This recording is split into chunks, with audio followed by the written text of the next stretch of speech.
कैसे हैं आप सब लोग। उम्मीद है कि अच्छे होंगे, लॉकडाउन को एंजॉय कर रहे होंगे।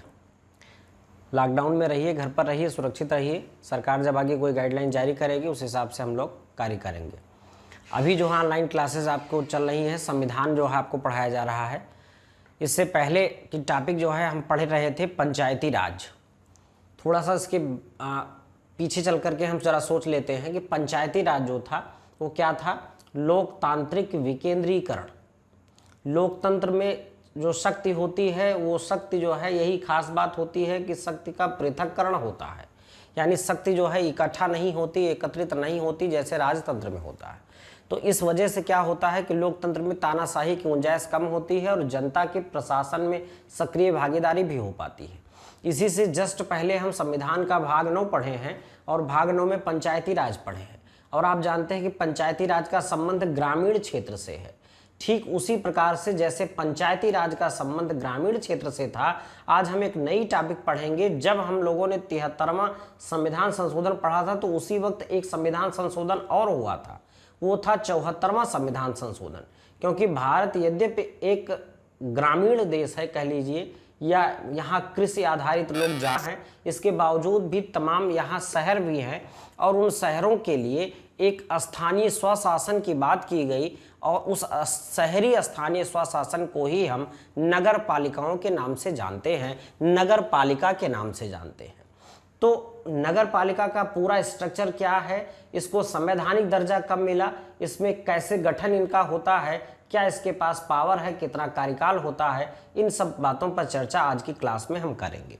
तो शहरी स्थानीय स्वशासन की जो प्रणाली है उसी को हम कहते हैं नगर पालिका। देखिए, नगर पालिका शब्द से बहुत लोग कंफ्यूज हो जाते हैं। उनको लगता है कि नगर पालिका मीन्स नगर पालिका, नहीं।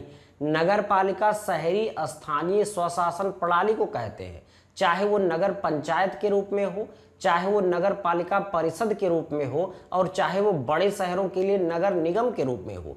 यानी इन तीनों इकाइयों को सामूहिक रूप से हम क्या कहते हैं, नगर पालिका। तो कभी भी नगर पालिका का मतलब नगर पालिका परिषद से नहीं लगाइएगा। नगर पालिका एक ब्रॉड वर्ड है जिसके अंतर्गत नगर पंचायत भी होती है, नगर पालिका परिषद भी होता है और नगर निगम भी होता है। तो अब हम समझते हैं कि नगर पालिका शब्द जो है ये संवैधानिक रूप से कब अस्तित्व में आया। तो आपको मैं इससे पहले बता चुका हूं कि 73वां संविधान संशोधन 1992 में हुआ था, नरसिम्हा राव जी के कार्यकाल में, जब वो प्रधानमंत्री थे। उसी समय 74वां संविधान संशोधन लाया गया था। कौन सा संशोधन? 74वां संशोधन लाया गया था। और उस 74वें संशोधन का जो संबंध था वो संबंध था शहरी स्थानीय स्वशासन यानी नगर पालिका से। नगर पालिका से उसका संबंध था। ये कब आया था? 74वां संशोधन भी 1992 में ही आया था। 1992 में यह संशोधन आया था। तो ये 92 में नवंबर दिसंबर में लोकसभा और राज्यसभा से पारित हुआ था। इसके बाद क्या हुआ कि इसके बाद अप्रैल 1993 पर इस पर राष्ट्रपति महोदय ने अपने हस्ताक्षर किए और हस्ताक्षर करने के बाद ये एक अधिनियम बना। और अधिनियम बनने के बाद 1 जून, डेट जरा याद करेंगे आप लोग, 1 जून 1993 से ये पूरे देश में लागू हो गया। तो इस प्रकार से जो नगर पालिका अस्तित्व में आई, 1 जून 1993 से ये अस्तित्व में आ गई, लागू हो गई और पूरे देश के लिए एक स्ट्रक्चर बनाया गया कि प्रत्येक राज्य जो है नगर पालिकाओं का सृजन करेगा इस तरह से, और उसका सिस्टम जो है एक किया गया। बाकी सिस्टम्स थे पहले, ऐसा नहीं था कि सिस्टम नहीं था, थे, लेकिन वो अलग अलग थे, सब में कहीं पर एक रूपता नहीं थी। तो अब एक यूनिफाइड सिस्टम लाया गया और उसमें कहा गया कि प्रत्येक राज्य में शहरी स्थानीय स्वशासन की जो इकाई है उसको 3 प्रकार उसके बताए गए। एक को कहा गया नगर पंचायत की स्थापना करने के लिए नगर पंचायत, दूसरे को कहा गया नगर पालिका परिषद,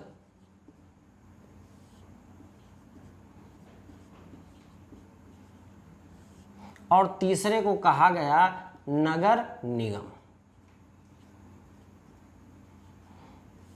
अब ये जो आपके 3 इसके संस्थाएं बताई गई कि नगर पंचायत का गठन किया जाएगा, नगर पालिका परिषद का गठन किया जाएगा और नगर निगम का गठन किया जाएगा। ये जो प्रावधान किया गया ये संविधान में कहाँ किया गया उसको जानते हैं। अब देखिए, जब ये 74वां संशोधन हुआ तो संविधान में एक नया भाग जोड़ा गया। पहले तो वो जानिए, एक नया भाग जोड़ा गया संविधान में। उस भाग को हम कहते हैं 9 का। यहाँ ध्यान दीजिएगा, एक नया भाग जोड़ा गया और उस नए भाग को हम कहते हैं 9 का। अब इस 9 का में कुल अनुच्छेदों की संख्या जो जोड़ी गई, कई बार सवाल भी पूछा गया है कि 74वें संविधान संशोधन द्वारा संविधान में कुल कितने अनुच्छेद जोड़े गए, तो वो अनुच्छेदों की संख्या थी 18, यानी कुल 18 इसमें नए अनुच्छेद जोड़े गए। वो अनुच्छेद कौन कौन से थे, तो वो अनुच्छेद थे 243 पी से लेकर के 243 जेड जी तक। इसको जरा समझ लीजिए कि कैसे हैं। 243 पहले पी है, तो पी है, क्यू है, आर है, एस है, टी है, U, V, W, X, Y, Z तक है। इसके बाद क्या है, Z A, Z B, Z C, Z D, Z E, Z F, Z G. तो इस प्रकार से ये 18 अनुच्छेद 243 पी से लेकर के 243 जेड जी तक भाग 9 का इस 74वें संविधान संशोधन के तहत जोड़ा गया। इस अभी यही बात नहीं समाप्त होती है, इसके अतिरिक्त संविधान में एक नई अनुसूची जोड़ी गई। उस अनुसूची को हम कहते हैं 12वीं अनुसूची।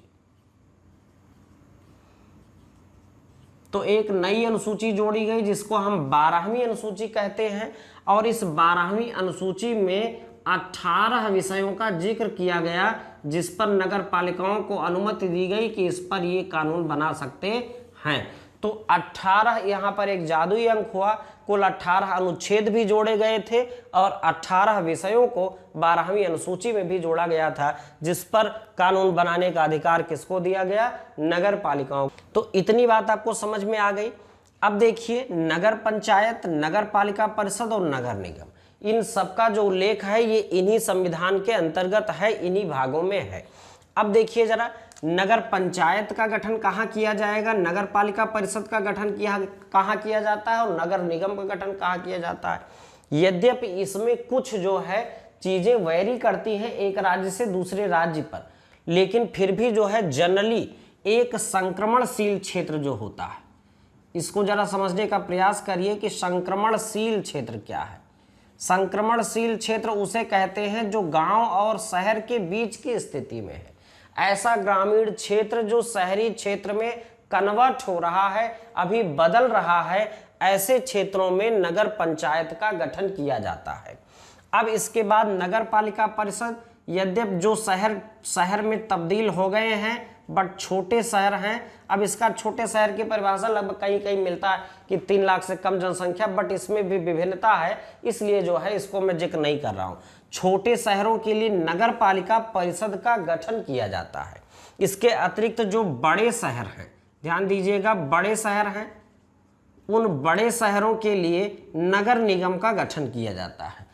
तो इस प्रकार से आपको ये बात समझ में आ गई कि जो संक्रमणशील क्षेत्र हैं, ग्रामीण से शहर में चेंज हो रहे हैं, वहां नगर पंचायत का गठन, नगर पालिका परिषद छोटे शहरों के लिए, और जो बड़े शहर हैं उनको हम वहां पर नगर निगम की स्थापना की जाती है।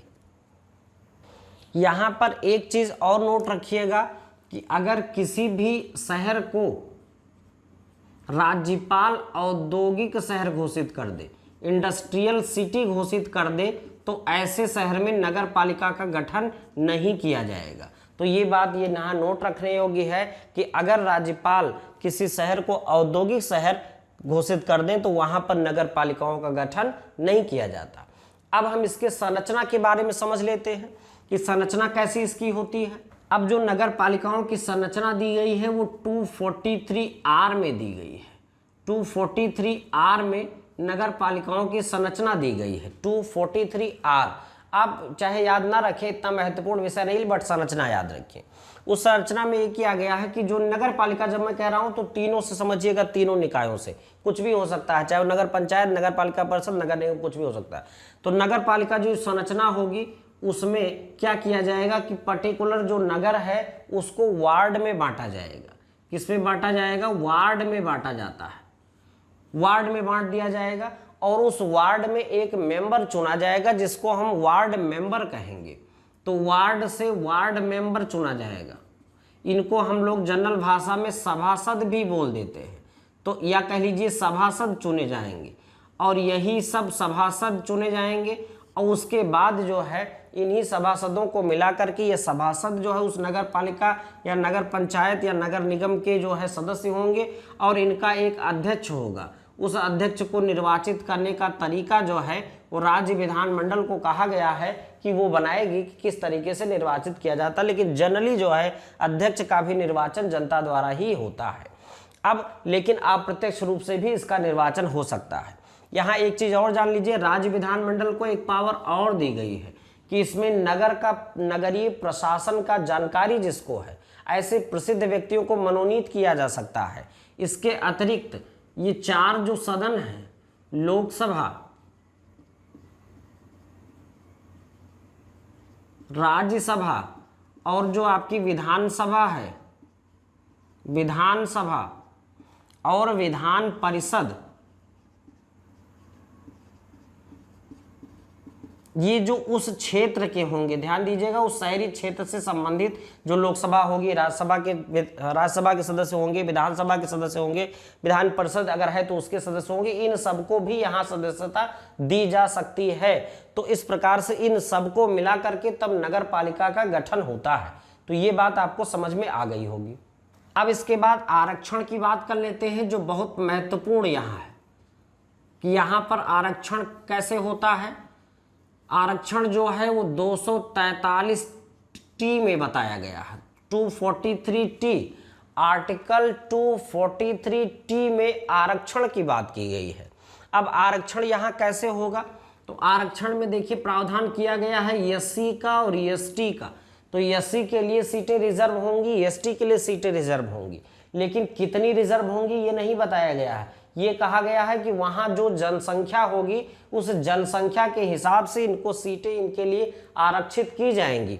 इसके साथ साथ स्पष्ट रूप से कहा गया है कि महिलाओं के लिए एससी एसटी उसमें सम्मिलित हैं। एससी एसटी यानी टोटल मिलाकर के महिलाओं का जो प्रतिनिधित्व है वो 1/3, 1/3 से कम नहीं होना चाहिए। यानी महिलाओं का 1/3 आरक्षण, ये बिल्कुल क्लियर किया गया है। तो ये बार बार सवाल पूछा जाता है। इसके अतिरिक्त भी कहा गया है कि विधानमंडल जो संबंधित राज्य का है उसको एक पावर है, वो अपनी पावर के तहत ओबीसी यानी अदर बैकवर्ड क्लासेस जो हैं उनके लिए आरक्षण की व्यवस्था कर सकती है। ध्यान दीजिए, कर सकती है। कर सकने का मतलब यह है संविधान में किया नहीं गया है, विधानमंडल को ये पावर दी गई है कि वो चाहे तो यहाँ पर जो ओबीसी है, अन्य पिछड़ा वर्ग है, उनके लिए भी कुछ सीटें आरक्षित कर सकती है। तो इस प्रकार से आरक्षण में एससी और एसटी का आरक्षण जो है वो आप समझे रहिएगा, उनकी जनसंख्या के अनुपात में होगा।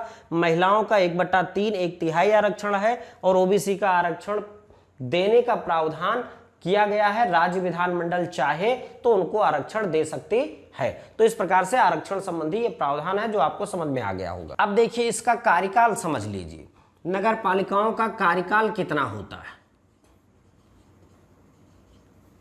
तो इनका जो कार्यकाल है नगर पालिका का वो सामान्य कार्यकाल 5 वर्ष होता है।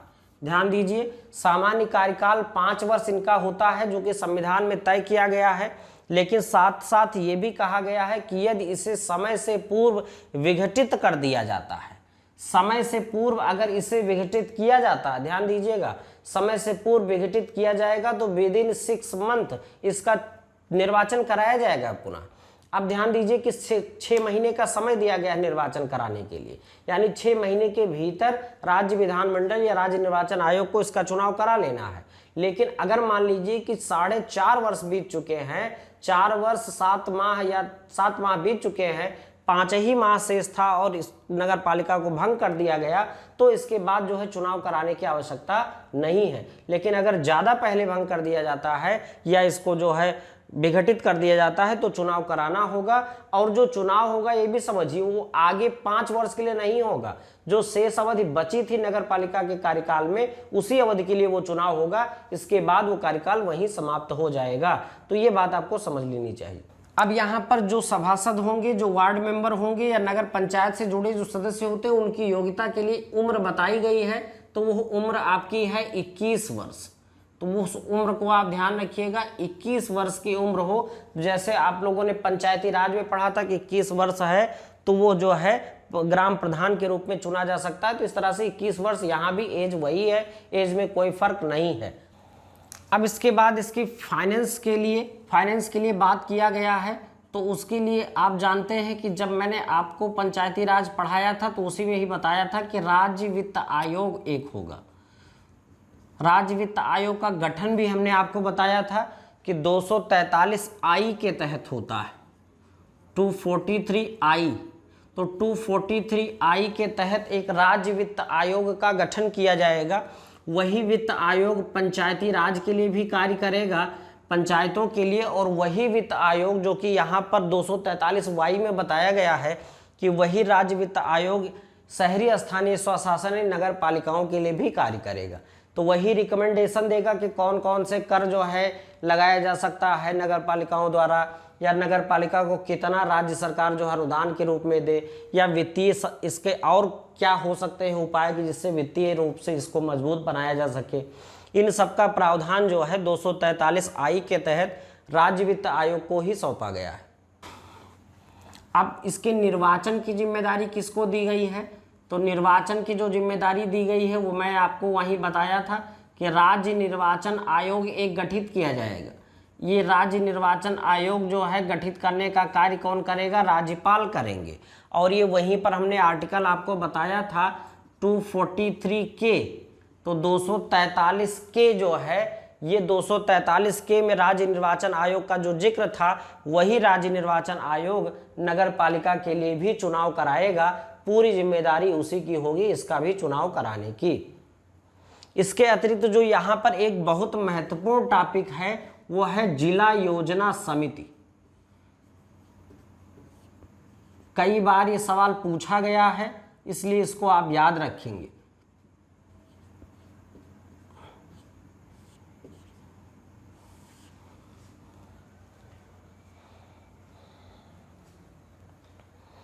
इसको हम कहते हैं district planning committee. District planning committee.